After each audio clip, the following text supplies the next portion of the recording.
दोस्तों, स्वागत है आप सभी का मेरे इस चैनल वैदिक इम्प्रेशंस पर। पिछले वीडियो में हमने बात की थी चंद्रमा की, कि चंद्रमा कारक होता है माँ का, मन का। ये एक जलीय ग्रह है और मूवमेंट दर्शाता है। हमने बात की थी कि चंद्रमा अगर पहले भाव से छठवें भाव तक विराजित हो तो इसका क्या क्या फल हो सकता है। दोस्तों, अगर आपने वो वीडियो नहीं देखा है तो ज़रूर देखिएगा। वो उसका लिंक मेरे चैनल पर मिल जाएगा, मैं उसका लिंक यहाँ कहीं भी आपको प्रोवाइड कर दूँगा।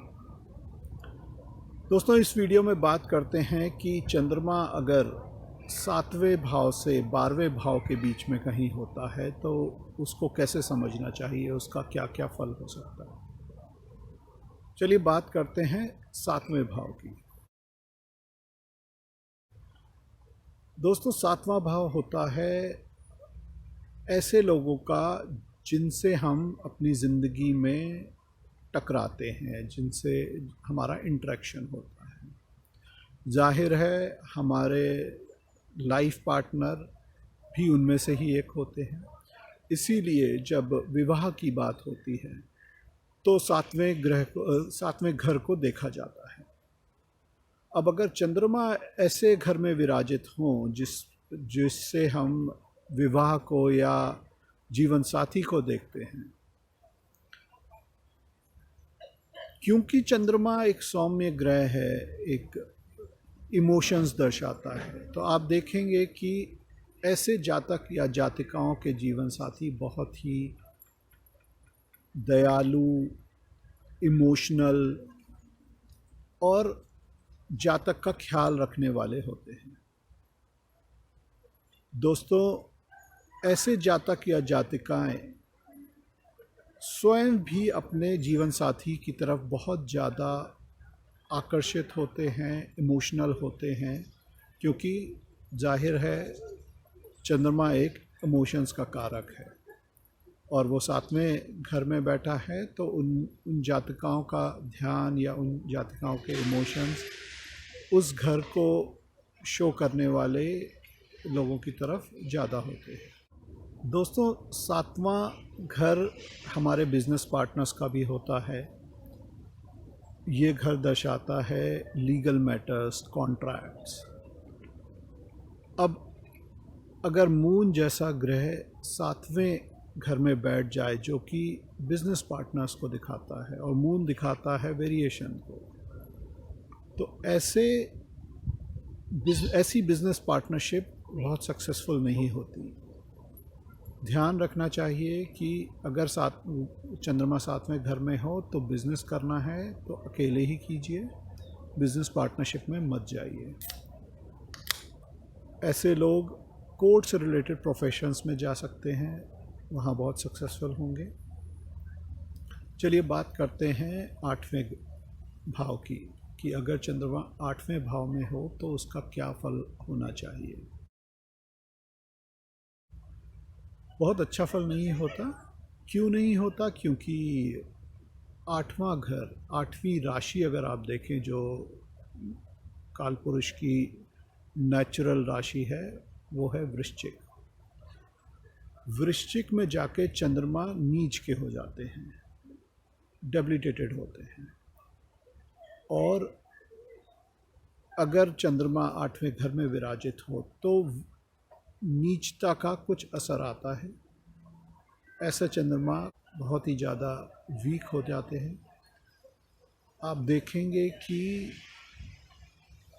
ऐसे जातक जातिकाओं को डिप्रेशन होने के चांसेस बहुत बढ़ जाते हैं। इन लोगों को इसके लिए कुछ ना कुछ रेमेडी ज़रूर करनी चाहिए।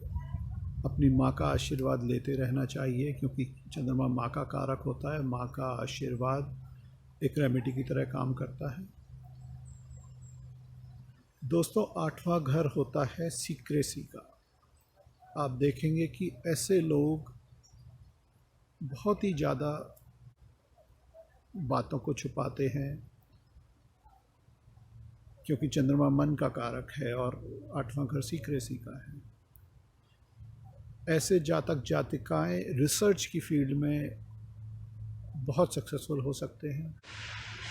आठवां घर हमारी आयु का भी होता है, और क्योंकि चंद्रमा जलीय ग्रह है, ऐसे जातक जातिकाओं को जलाशयों से, वाटर बॉडीज से दूर रहना चाहिए, उनके लिए अच्छा नहीं होता। दोस्तों, बात करते हैं नवें भाव की। नवा भाव एक त्रिकोण भाव है। पहला, पांचवा और नवा त्रिकोण भाव होता है, जो कि कुंडली में सबसे ऑस्पिशियस माने जाते हैं। चंद्रमा जैसा ग्रह अगर नवे भाव में बैठ जाए, बहुत अच्छा है। ऐसे जातक जातिकाएं बहुत ज़्यादा रिलीजियस माइंडेड होते हैं, अपना धर्म, अपना कर्तव्य निभाते हैं, क्योंकि यह घर हमारे पिता का है और चंद्रमा माँ का कारक है। तो आप ये पाएंगे कि ऐसे जातक जातिकाओं के पिता माँ का भी कर्तव्य निभाते हैं। वो उनके लिए एक मदर की तरह होते हैं। या तो मदर किसी कारण से उनके पास नहीं होती, जिस वजह से पिता को इस तरह की ड्यूटी करनी पड़ती है, बट ये एक संकेत है कि इस तरह का कॉम्बिनेशन हो सकता है। दोस्तों, ऐसे जातक जातिकाएं लंबी यात्रा करने में बड़े इच्छुक होते हैं। उनका मन करता है कि वो फॉरेन लैंड में सेटल हों, और वो कुछ हद तक हो भी पाते हैं। नवा घर होता है हमारी उच्च शिक्षा का। तो आप देखेंगे कि ऐसे लोगों की ज़िंदगी में उच्च शिक्षा बहुत महत्वपूर्ण रोल प्ले करती है। दोस्तों, मूव करते हैं 10वें घर की तरफ। 10वां घर होता है हमारे कर्म का, हमारे प्रोफेशन का, और मून कारक है वेरिएशन का। ऐसे लोग हमेशा आप देखेंगे जॉब स्विच करते रहते हैं, या वो कुछ इस तरह के जॉब में होते हैं जहां वो पहले एक प्रोजेक्ट पे काम करेंगे, उससे मूव करके फिर वो किसी और प्रोजेक्ट पे चले जाएंगे। तो वेरिएशन रहता है। इन लोगों के लिए लिक्विड से रिलेटेड प्रोफेशन बहुत सूट करता है, स्पेशली वाइट लिक्विड, जैसे कि दूध से रिलेटेड, डेयरी प्रोडक्ट से रिलेटेड अगर वो बिज़नेस करें तो उनके लिए बहुत अच्छा है। ऐसे जातक या जातिकाएं पॉपुलैरिटी की तरफ भागते हैं। उनकी इच्छा होती है कि उनके काम को रिकॉग्निशन मिले और लोग अप्रिशिएट करें, उनका नाम हो। दोस्तों, मूव करते हैं 11वें घर की तरफ। 11वां भाव होता है हमारी इनकम का, इसे लाभ भाव भी कहते हैं। तो अगर चंद्रमा इस तरह के भाव में जाके बैठ जाए, ऐसे भाव में विराजित हों, तो आप देखेंगे कि ऐसे जातक जातिकाओं की इनकम अप एंड डाउन होती रहती है, एक जैसी नहीं होती। एक महीने कुछ और है, दूसरे महीने बदल जाएगी। दोस्तों, ये भाव है हमारे सोशल सर्कल का, हमारे नेटवर्क्स का, हमारे फ्रेंड्स का, हमारे बड़े भाई बहनों का। आप देखेंगे कि ऐसे जातक जातिकाएं बहुत इमोशनल होते हैं अपने सोशल सर्कल को लेकर, अपने बड़े भाई बहनों को लेकर। उनको कोई भी समस्या होती है, वो सबसे पहले अपने सोशल सर्कल में बात करते हैं, अपने बड़े भाई बहनों से बात करते हैं, और उनकी मदद से अपनी समस्याओं को सुलझा भी देते हैं।